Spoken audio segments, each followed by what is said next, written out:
आपके साथ आन्या सिंह। क्या लोक जनशक्ति पार्टी रामविलास झारखंड में अकेले चुनाव लड़ेगी या भाजपा के साथ गठबंधन में बने रहने का फैसला करेगी? इस सवाल ने राजनीतिक गलियारों में उत्सुकता बढ़ा दी है। केंद्रीय मंत्री और पार्टी प्रमुख चिराग पासवान ने हाल ही में इस पर महत्वपूर्ण बयान दिया है, जिसमें लोजपा रामविलास के आगामी चुनावी रणनीति की एक नई दिशा का संकेत मिला है। उनके शब्दों में चुनावी समीकरण की जटिलता छिपी थी, जिससे यह स्पष्ट नहीं हो सका कि पार्टी का अंतिम निर्णय क्या होगा। लेकिन एक बात तो निश्चित है कि पार्टी के पास विकल्प खुले हैं और अगले कदम पर सबकी निगाहें टिकी हुई हैं। एक इंटरव्यू में चिराग पासवान ने खुलासा किया कि अगर भारतीय जनता पार्टी भाजपा के साथ सीट बंटवारे पर बातचीत से वांछित परिणाम नहीं मिलते हैं तो लोजपा रामविलास झारखंड विधानसभा चुनाव में अकेले उतरने के लिए तैयार है। उन्होंने बताया कि भाजपा के साथ बातचीत की प्रक्रिया चल रही है और संभावनाओं पर गंभीरता से विचार किया जा रहा है। गठबंधन में चुनाव लड़ना एक विकल्प है, लेकिन सीटों की संख्या और उनके चुनाव दोनों ही अहम है। उन्होंने स्पष्ट किया कि चुनाव अधिसूचना जारी होने से पहले स्थिति पूरी तरह से साफ हो जाएगी।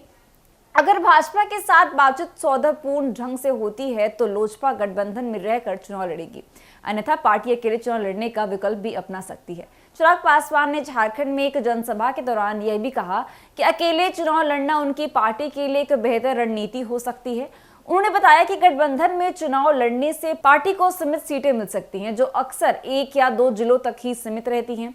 इसीलिए वह चाहते हैं कि पार्टी राज्य में स्वतंत्र रूप से चुनाव लड़े ताकि उनकी उपस्थिति व्यापक हो सके। हालांकि उन्होंने यह भी कहा है कि अंतिम निर्णय पार्टी की राज्य इकाई द्वारा लिया जाएगा। पासवान ने दावा किया कि झारखंड में पार्टी का संगठन मजबूत है और वे राज्य की 28 से 30 सीटों पर निर्णायक भूमिका निभाने में सक्षम है।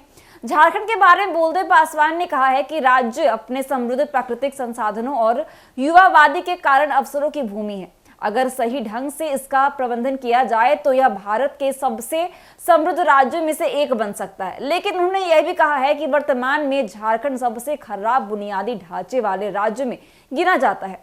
इसके पीछे उन्होंने हेमंत सोरेन की सरकार को जिम्मेदार ठहराया है और कहा है कि पिछले 5 वर्षों में राज्य की हालत और खराब हो गई है। उनका मानना है कि झारखंड की संभावनाओं का पूरा दोहन नहीं किया गया है, जिससे राज्य की जनता को नुकसान हुआ है। इसके अलावा लोजपा रामविलास उत्तर प्रदेश में भी अपने विस्तार की योजना बना रही है।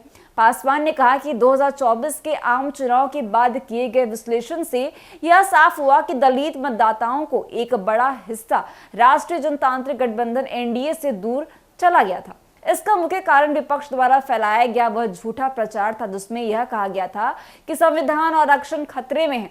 पासवान ने यह स्पष्ट किया है कि उनकी पार्टी की प्रमुख भूमिका दलित मतदाताओं को एनडीए के साथ वापस लाने की होगी। चिराग पासवान ने आजाद समाज पार्टी पर कोई टिप्पणी नहीं की, लेकिन बहुजन समाज पार्टी पर उन्होंने सवाल उठाए। उन्होंने कहा कि बसपा वर्षों से सत्ता में रही है और उससे पूछे जाने चाहिए कि उन्होंने दलित मतदाताओं के लिए क्या किया है। उन्होंने इशारा किया कि केवल सत्ता में आना पर्याप्त नहीं होगा, बल्कि मतदाताओं की आकांक्षाओं को पूरा करना और उनकी समस्याओं का समाधान करना भी जरूरी है। अंततः चिराग पासवान ने यह साफ किया कि लोजपा रामविलास किसी भी चुनावी चुनौती का सामना करने के लिए पूरी तरह से तैयार है, चाहे वह गठबंधन के भीतर हो या अकेले। पार्टी की प्राथमिकता न केवल सीटों की संख्या पर ध्यान देना है, बल्कि उनकी गुणवत्ता और उनकी राजनीतिक संभावनाओं को भी ध्यान में रखते हुए निर्णय लेना है। इस चुनावी रणनीति के तहत पार्टी का मुख्य उद्देश्य न सिर्फ झारखंड में अपनी उपस्थिति को मजबूत करना है, बल्कि अन्य राज्यों में भी अपने आधार का विस्तार करना है। तो फिलहाल के लिए बस इतना ही। ऐसी तमाम खबरों के लिए देखते रहिए News 24। धन्यवाद।